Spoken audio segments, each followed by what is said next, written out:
Hey, what's up guys? Mason here, bringing some zombies gameplay for the map Ascension from the First Strike DLC for Call of Duty Black Ops. I'm showing you guys this because we got some around 40 plus footage going on. We get up to around 48, and I'm doing the commentary, but this is not my gameplay, this is actually my brother's. I decided to record it for him because he hogged the Xbox all day, getting up to around 48 for the span of like 4 or 5 hours, and I wasn't able to play, so I've decided to turn this into a commentary for you guys.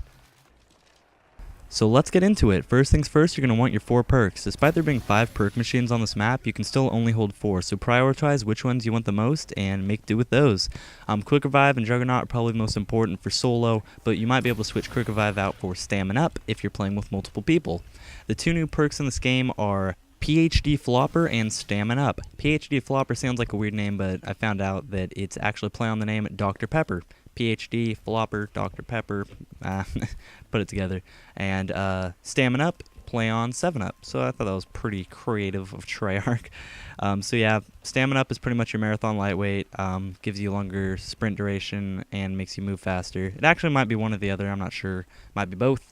But PhD Flopper is really cool. What it does is it gets rid of fall damage, and whenever you swan dive off an area that would normally give you fall damage, you actually release this mini little aura around you, like a mini nuke, that kills all the zombies around you, and that's pretty awesome.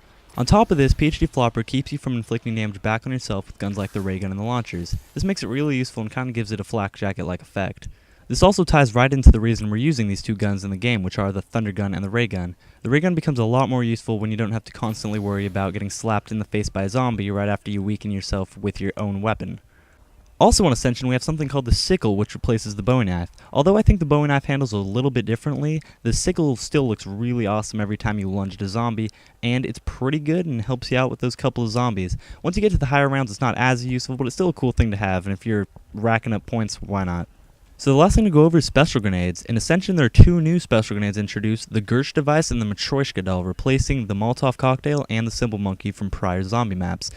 The Matryoshka doll explodes with a firecracker-like effect when you throw it out. When you initially throw it, it's a single doll, and once you throw it, more and more dolls pop out of more and more dolls, and you pretty much just get this firecrackery grenade-like explosion. It can hurt you if you're too close, but it's still a cool thing to throw.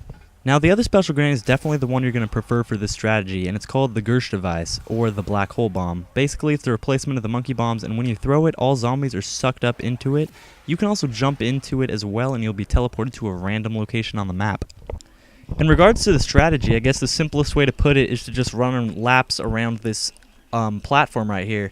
You're going to have to call it in initially, but then once it shows up, it creates a little podium and gates and whatever that help create a little object that you can kite the zombies around, which helps you out. So it's definitely useful to have it there. In worst case scenario, I guess you could take off on it if you needed to. So that's what you hoard the zombies around. You just make routes around that. The zombies crowd up around you. Turn around, spray your ray gun at it, get a few points, finish them off with your Zeus cannon, you're good to go. And if you get in a tight situation, you can run down the staircase to the left or run up the staircase and drop down from there. According to my brother, that helped him out a lot, was running up that staircase to the right. So that's definitely helpful. And I guess it's as simple as that. That's the best kite route we found. There's probably a lot you can do, but Treyarch did a great job of, I guess, disabling camping, is the best way to put it, in zombies.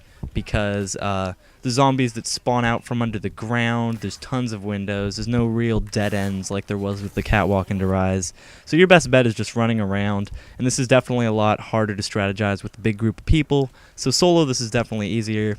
So yeah, just make your way around this, turn around, blast the zombies, and I guess the last thing to go over is the monkey rounds. Now, if you don't already know, I'll give you a brief explanation of how monkey rounds work.